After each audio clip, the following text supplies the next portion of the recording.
Bonjour à tous, c'est Majora de la chaîne Majora Arcana et je vous retrouve aujourd'hui pour une nouvelle vidéo unboxing. Alors aujourd'hui on va unboxer ensemble le Luminous Void Tarot. Et pour la petite anecdote, c'est un tarot en fait que j'ai décidé d'acheter que très récemment parce que quand il est sorti l'année dernière et que j'ai vu les premières images et les vidéos unboxing dessus, j'ai eu vraiment énormément de mal avec les images. J'ai vraiment ressenti un profond sentiment de dégoût en fait vis-à-vis de certaines cartes. Il me mettait très mal à l'aise. J'ai vraiment eu beaucoup de mal à regarder les vidéos d'unboxing dessus et en fait il y en a que j'ai même pas pu regarder en entier tout court. Et là bizarrement il y a quelques semaines je me promenais sur Instagram et j'ai vu en fait encore à nouveau des posts concernant ce deck et mon avis a soudainement changé dessus, donc c'est à dire qu'en fait je suis passée d'un profond sentiment de dégoût à une très forte envie de posséder ce deck et de l'utiliser. Donc c'est très particulier, c'est la première fois que ça m'arrive. C'était d'ailleurs la première fois que je ressentais vraiment un profond sentiment négatif en fait à l'égard d'un deck. Et donc là que mon avis change vraiment du tout au tout, ça m'a vraiment surprise en fait. Mais voilà, à l'heure actuelle je possède le tarot et on va le découvrir ensemble. Alors c'est un tarot qui a été créé par Laura Zuspan, je sais pas du tout si je le prononce bien, il y a de fortes chances que j'écorche son nom. Donc la boîte est comme ceci.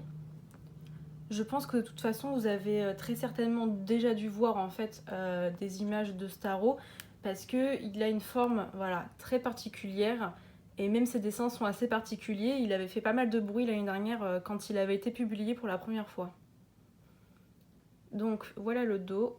Comme d'habitude, je suis désolée, j'ai les mains, comme vous pouvez le voir, malheureusement super moites. Je peux rien y faire, donc ça risque de faire encore des taches un peu humides sur les cartes, donc je suis vraiment désolée. Donc à l'intérieur de la boîte, on a un fond marron chocolat comme ça. Ensuite, un petit livret. Alors, il est vraiment très succinct, mais de ce que j'ai compris, apparemment, il en reste pas moins très intéressant de travailler avec parce que les mots-clés, les significations qui y sont données sont pas forcément, je vais pas dire conventionnelles, mais elles sont très liées en fait vraiment à ce tarot.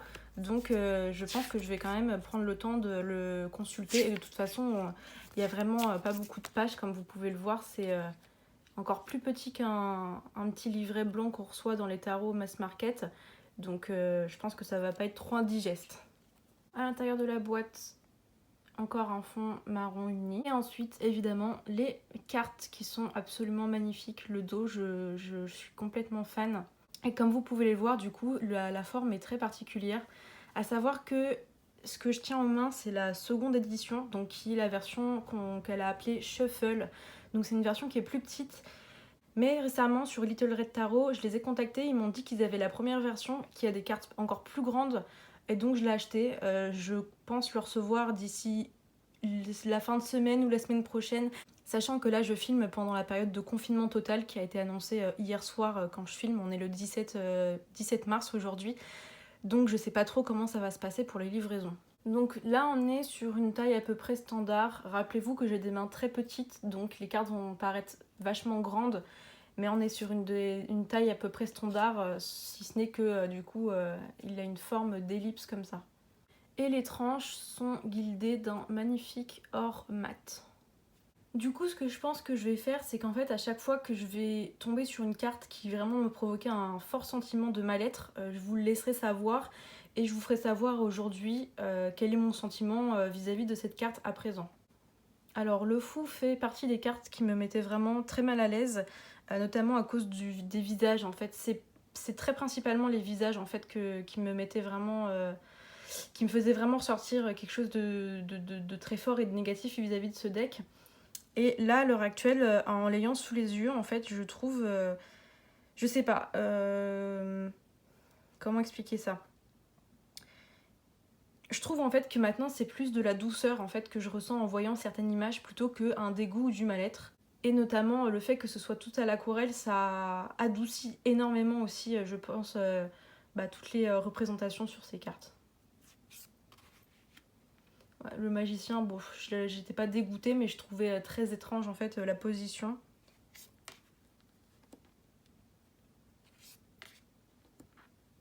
J'aime beaucoup cette impératrice, elle est super.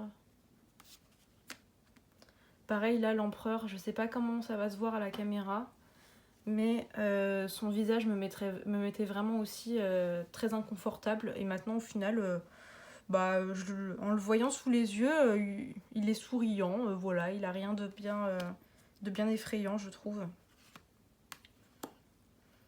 N'hésitez pas à me raconter s'il y a vraiment eu aussi pour vous un deck qui vous a provoqué un fort sentiment négatif et que maintenant vous adorez. Pareil, là, ces amoureux, je les trouvais très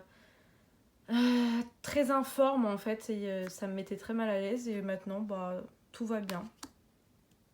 C'est quand même vachement bizarre en fait que je sois complètement passée d'un extrême à l'autre. Ah, celle-ci, la force, c'était vraiment une de celles qui me mettait le plus mal.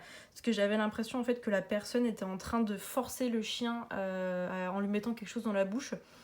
Et en fait maintenant, là, encore une fois, en l'ayant sous les yeux, j'ai plus l'impression qu'il caresse sa tête d'une main puis qu'il nourrit de l'autre. L'ermite est super belle aussi comme carte.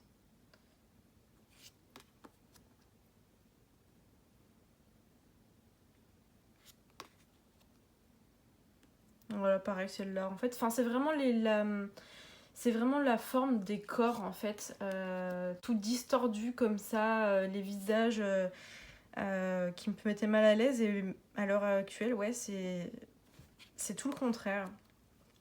Cette carte de la mort est magnifique. Je trouve que c'est vraiment l'une des plus réussies de tout le jeu.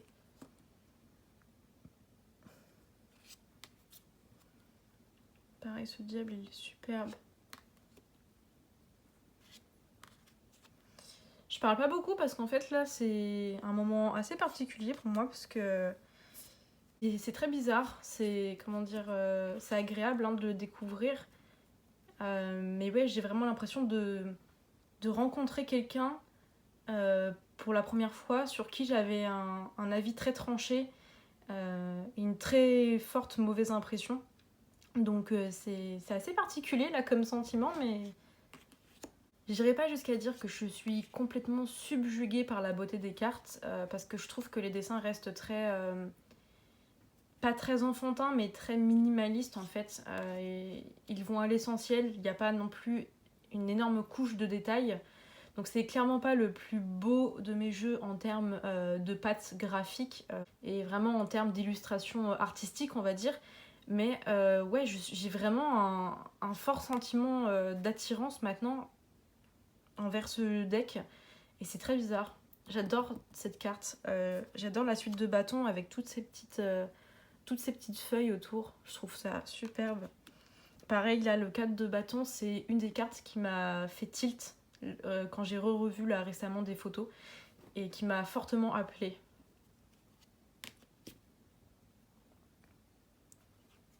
Donc voilà, ça fait aussi partie des genres de visages qui me mettaient mal à l'aise et qui maintenant ne m'affectent plus vraiment tant que ça, on va dire. Pour ce qui est des cartes, on est sur quelque chose de très épais. Là, pour le coup, il n'y a pas trop de soucis à se faire. Là, on est sur un toucher pétale de rose que j'ai sur pas mal de decks, donc qui est mat. J'espère que j'aurai pas de problème à le mélanger, parce qu'en général, moi, les decks avec des cartes mat, j'ai un peu de mal. Je trouve que ça accroche pas mal et que ça glisse pas assez à mon goût. Voilà, donc ça, pareil, ça me faisait très peur.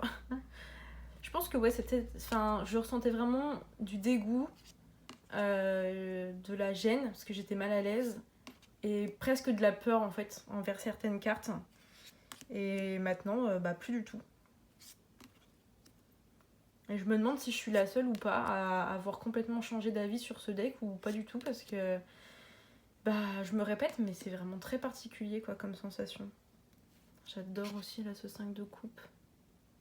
C'est magnifique.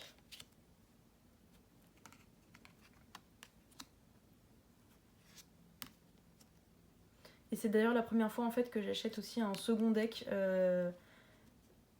dans un autre format.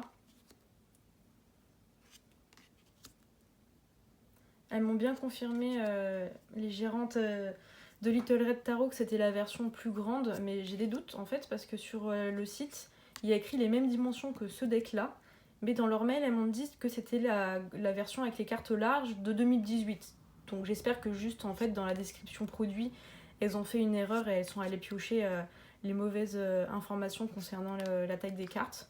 Parce que je serais un peu embêtée d'avoir deux fois le même, des mêmes dimensions, parce que c'était pas vraiment mon but là. Après, voilà, ça peut me faire une copie backup, mais enfin bon, le tarot, il est pas donné non plus. Hein. J'ai plus les prix en tête, mais bon, on est encore sur du jeu auto-publié, donc on est encore autour de la tranche des 50-60 euros, quelque chose comme ça. En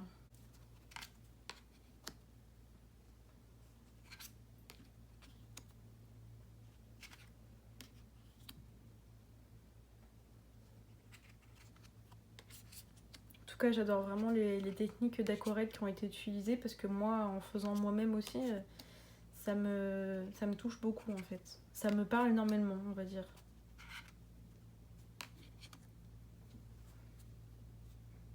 Et de toute façon, ça, je pense, c'est évidemment un tarot. Je pense qu'il faut quand même lire au début le livret, mais après, il faut s'en détacher et il faut lire ça de façon intuitive. La suite des deniers est superbe. Pourtant, les pentacles, c'est pas du tout ma suite préférée dans le tarot.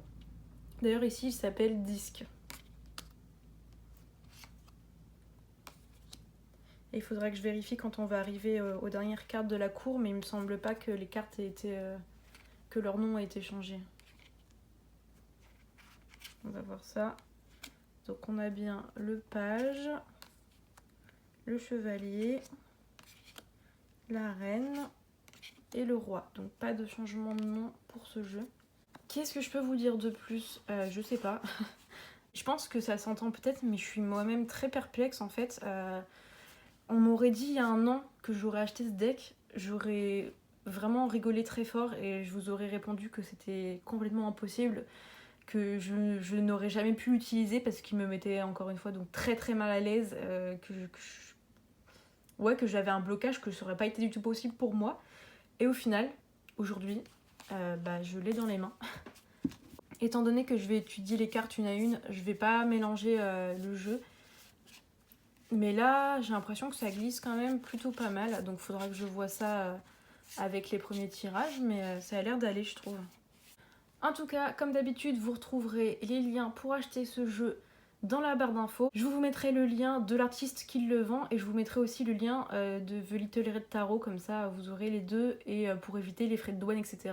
À savoir que je l'ai commandé directement celui-ci sur le site de l'artiste. Et j'ai pas eu de frais de douane pour ma part. Comme d'habitude, si vous avez aimé cette vidéo, n'hésitez pas à vous abonner si ce n'est pas déjà fait, à laisser un petit like, un petit commentaire et à la partager, ça fait toujours très plaisir.